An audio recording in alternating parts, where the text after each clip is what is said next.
I never thought of jewelry. Um, you shouldn't tell everybody, but I just like to make things, design things. I started to make very simple pieces, and everybody wanted one or this or that or the other, and so I kept doing it. And there's something kind of nice, maybe the fact that the metal fights back at you. It's not easy.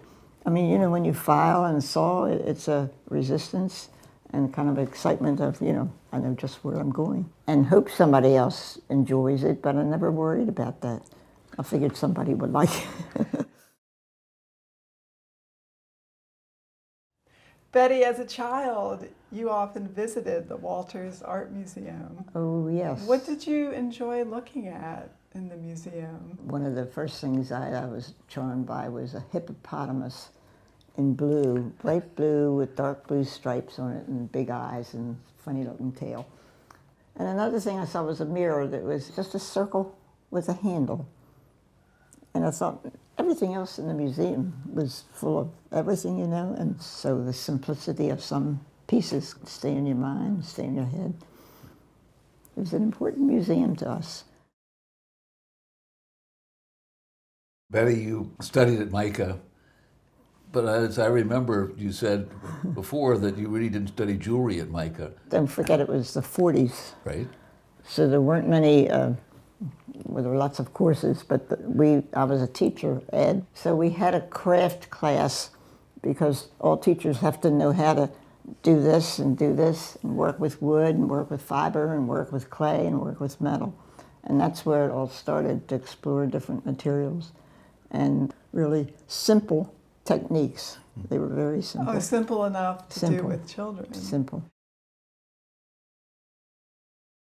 I took an apprentice with a jeweler for a few months, and she made, in those days, people were making dogwood leaves and all kinds of small things, and she made these beautiful little flowers, but I could make the stems, and I liked the stems better than the flowers. But that's when I first started these swirly lines. I thought, this looks really nice. You don't need the flower on it.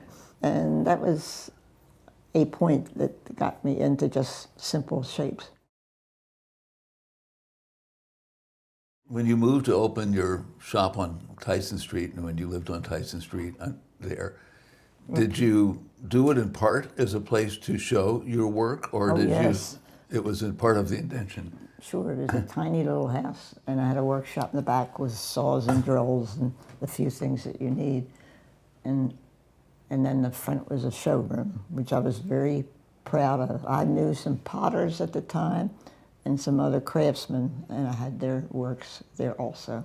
And the jewelry was hung up on the wall, a brick wall with, I got embroidery hoops. I don't know whether people know what an embroidery hoop is, and put fabric in the middle and put all these little circles on the wall and stuck my pins in, sold the pin and put another pin in, and it went on from there. When you opened the shop, Baltimore was a very different place at that point in time in terms of their understanding of contemporary design. It's still a pretty minimal place in terms of contemporary design and compared to lots of places. Yes. But who was your audience, and who came to the shop that really understood and appreciated not only you, but the other artists that you brought into the shop? It just grew because people liked it. I mean, it wasn't a high-end thing at that time. I wasn't into diamonds or precious stones. I was working with copper and brass and silver. And it was just fun. And it grew. You and Bill weren't married at that point, right? No. You did this on your own, as I remember, I right? did it by myself, and restored the house.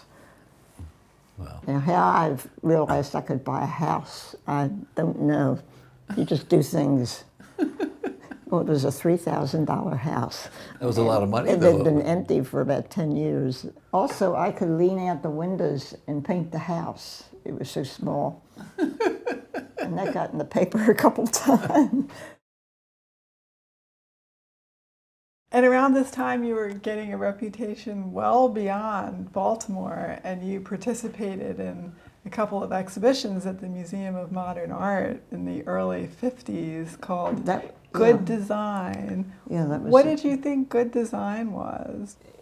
There's a sincerity, and there's a clarity, and there's an excitement about it that, oh, I've never seen that before, and that's really nice. It has an appeal. I mean, there's design in everything, good and bad. And the good design term, which was wonderful, put it in a level that I knew I want to be involved with that, or I feel I'm part of that. The human body is more or less symmetrical, the same Yes. on both sides, but many of your pieces are asymmetrical. Can you tell us about that, about making things that don't match left and right? What inspires you to do I think that? it's fun when it gets as if maybe it's blown around or there's a certain action to it, to some of them, that I like a whole lot. I mean, anything that looks like it's flying off and doesn't know where it's going, but it works. Also, many of them are designed to hang asymmetrically. I mean, they, Yes. you almost can't make them symmetrical the way you've Yeah. fitted them, so you, in a sense, force the user to follow your Right. lead. It's not a direct thought. Again, you just do it that way. You think, gee, that looks good that way. And it is different, yes. I think it's more challenging for a designer to come up with an asymmetrical design, especially for the body. And it's something that's always struck me about your work. Howard Head was an engineer, had developed head skis and head tennis racket and so forth. And I was on Tyson Street and he came in one day and I had this ring in the case and I showed him, I said, just did this. He said, well, that doesn't look very good. What kind of design is that? He didn't say it that way, but it's going to get caught and you can't put it in your jeans because it's too bulky. And he said, it's not good. And not just that way, but it was fun, and we liked talking about it. It's good. I'll tell you what, I'll wear it. And I've worn it ever since. People notice it, little children. Of course they notice. Children love it. Isn't that great? But kids come up to it, and the first thing They is, want to close it. that's the first thing. Exactly. They want to do that. Does it Yeah, close? They exactly. want to shut it. I have done some that closed. It's like the old lockets almost that doesn't close. When And it really is. It is a line attached to two circles. It is really a And brilliant. see, to me, it's a pleasure that people like something like that.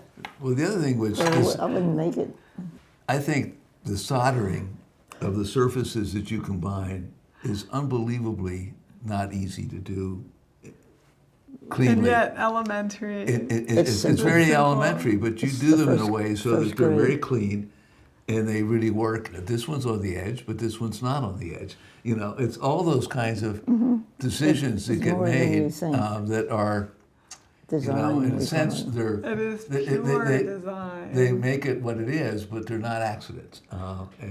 That's true. One of the things that I've always been loved was the work that you've done on commission and your interaction with people who commission pieces from you. Many people find that to be a great distraction because it doesn't let them do creatively what they want to do, but you seem to just really relish the opportunity to have this kind of dialogue with people about things and then let it evolve. Well, you shouldn't take the job if you don't like what's going to come up. That's the first thing. Go to the next person. I don't think I've done anything for anybody that I haven't liked and they haven't liked. What does that mean? That means we communicated on it. Well, Jim was funny. He'd do it by telephone. He'd call it, and I want a piece of jewelry. Is that Jim Do you have Rouse? any Yeah. Jim Rouse. This was after making like 20 pieces. He'll say, well, what does she want now? A necklace or rings? He said, how about, okay, a brooch. I said, a brooch, okay. Big or small? I mean, how are you going to come up with a brooch?